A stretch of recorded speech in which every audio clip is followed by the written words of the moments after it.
What if I told you that some of the most innovative submarine designs in the world aren't coming from military defense contractors or billion-dollar research labs, but from clandestine shipyards hidden deep in the Amazon rainforest?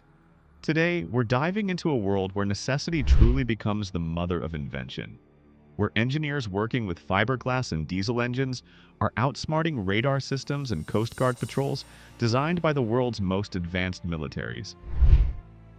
This isn't a story glorifying crime.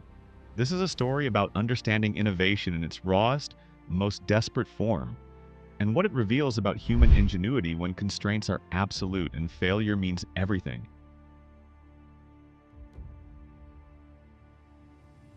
When you have unlimited resources, you can afford to over-engineer solutions.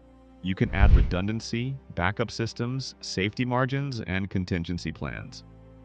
But what happens when you're building something incredibly complex in the middle of a jungle, far from supply chains, with only basic materials, knowing that your creation needs to transport millions of dollars worth of cargo across thousands of miles of ocean, while evading some of the most sophisticated detection systems on the planet? This is where narco submarine builders operate, and it's precisely this constraint that forces them to create what engineers call the minimum viable product in its truest form. When defense contractors build military submarines, they have access to titanium, advanced composites, computer-aided design systems, and testing facilities. Narco submarine builders have fiberglass, basic diesel engines, and river hideouts. Yet they've managed to create vessels that successfully evade detection in over half of their missions. Every component serves multiple purposes. The weight of the cargo itself becomes part of the ballast system. The crew compartment is sized for survival, not comfort. The hull is shaped for stealth, not speed. This reveals our first universal innovation principle. When resources are scarce, clarity of purpose becomes your greatest asset. Consider how this applies beyond illegal submarines. When startups operate with limited funding, they often create more innovative solutions than well-funded corporations, precisely because they can't afford to waste resources on non-essential features. The narco submarine builder faces an even more extreme version of this challenge. There's no second round of funding, no opportunity to iterate after a failed launch. The vessel must work on its first and only voyage, or millions of dollars and potentially lives are lost. In the early 2000s, narco subs were crude semi-submersibles, barely more sophisticated than reinforced rafts with engines. Their primary advantage was simply riding low in the water, making them harder to spot visually. But here's where it gets fascinating. Unlike traditional engineering projects that evolve through formal research and development, these vessels evolved through a distributed network of independent builders, each learning from captures and successes, each adding incremental improvements. When authorities capture a submarine, they unwittingly provide feedback to the builders. The next generation incorporates solutions to whatever weakness led to the capture. This created an accelerated evolution cycle. Within a decade, we see the emergence of snorkel submarines, vessels that can almost fully submerge, using only a small tube for air intake. These weren't designed in a formal research facility. They emerged from builders analyzing what worked and what didn't, then pushing the boundaries incrementally. The builder known as Ricardo, called the king of semi-submersibles, developed signature design elements that experts could identify across multiple vessels. He wasn't working from a textbook. He was solving problems in real time, creating solutions that worked, then refining them voyage after voyage. This reveals something profound about innovation. Sometimes the most rapid advancement comes not from theoretical research, but from immediate, high-stakes problem-solving, where failure has real consequences. Sometimes the most sophisticated solution isn't the most advanced technology. Consider the electric narco submarine discovered in 2020. This vessel represents the pinnacle of this underground engineering, not because it travels far or fast, but because it solved a completely different problem than previous designs. Most submarines are designed for independent operation, traveling from point A to point B under their own power. But this electric submarine was designed for a hybrid approach. It could be towed behind larger vessels for thousands of miles, then detach and operate independently for the final critical leg of the journey. The builders recognize that the most dangerous phase of any smuggling operation is the final approach to shore where Coast Guard presence is highest. By creating a vessel optimized specifically for this phase, sacrificing range and speed for stealth and maneuverability, they fundamentally change the risk equation. The submarine doesn't need to travel 6,000 miles on its own. It just needs to be undetectable for the final 60 kilometers. This reveals a critical innovation principle. Redefine the problem to match your capabilities rather than forcing your capabilities to match the conventional problem. This principle appears constantly in successful innovation across industries. Netflix didn't try to compete with Blockbuster by building better video rental stores. They redefined the problem from physical distribution to digital streaming. SpaceX didn't try to build cheaper disposable rockets. They redefined the problem by making rockets reusable. The Narco Submarine builders are doing the same thing, just in a context most of us would prefer they weren't. These submarines are built in locations specifically chosen to be beyond the reach of authorities, deep in jungle areas accessible only by river.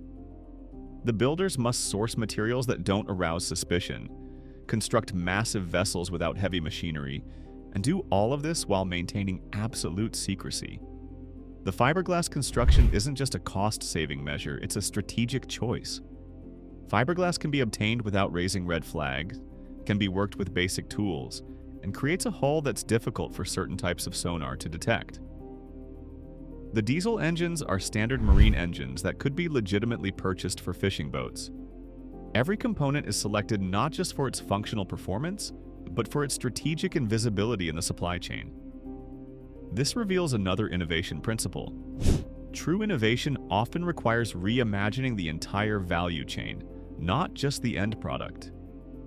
When you can't access traditional supply chains, you create new ones.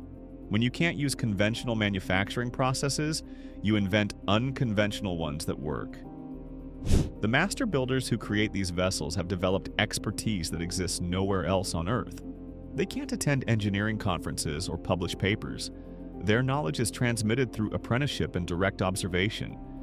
They've created an entirely parallel system of expertise that operates by different rules than legitimate engineering, yet achieves results that would impress any naval architect. These vessels operate with minimal crews in extraordinarily harsh conditions.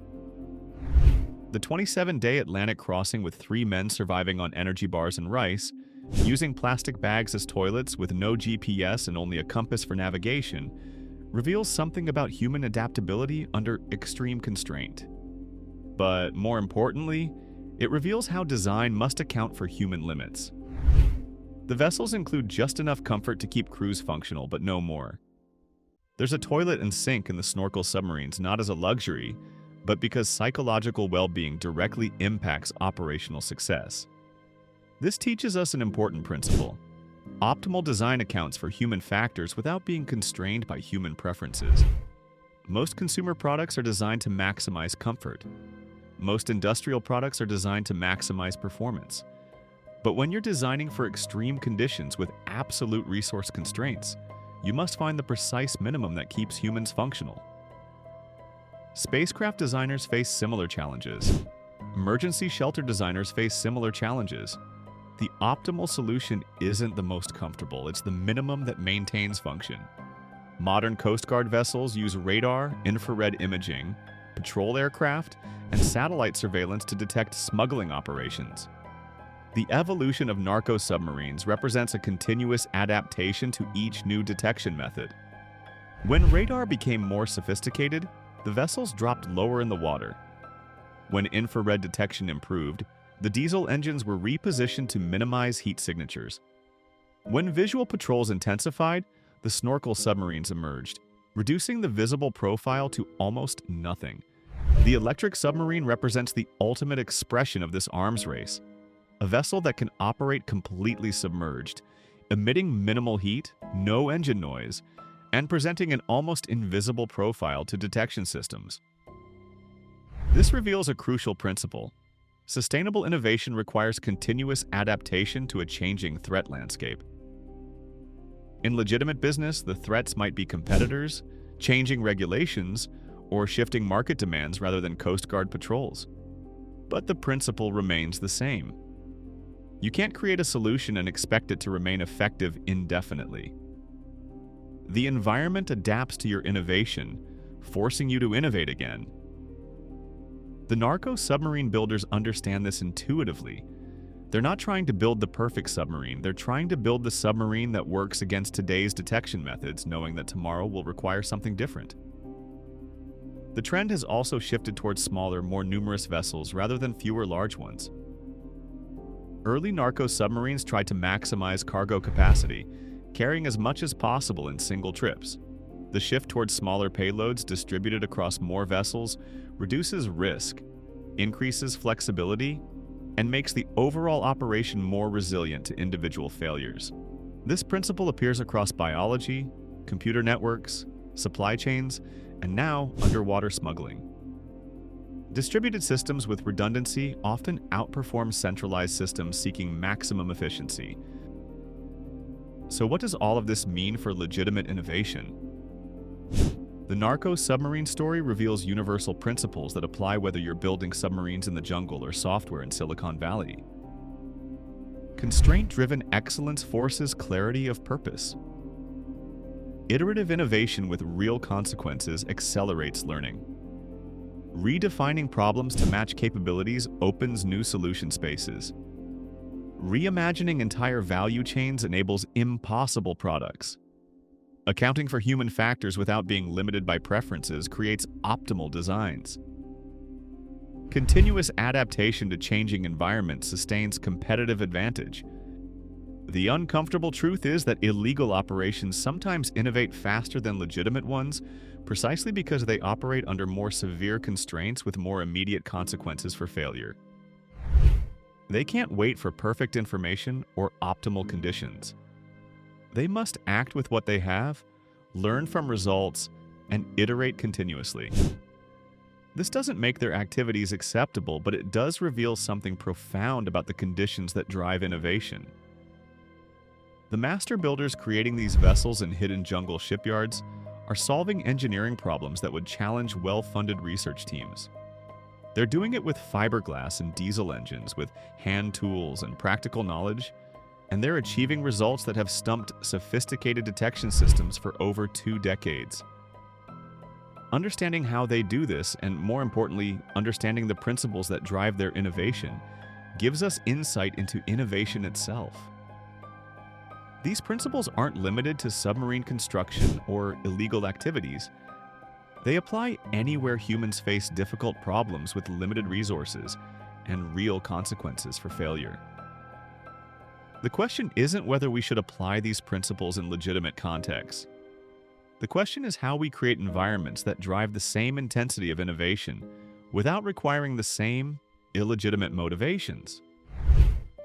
When constraint meets necessity, human ingenuity finds ways to solve problems that seem impossible under normal conditions. And that is the real genius we can learn from, even from the darkest corners of human enterprise.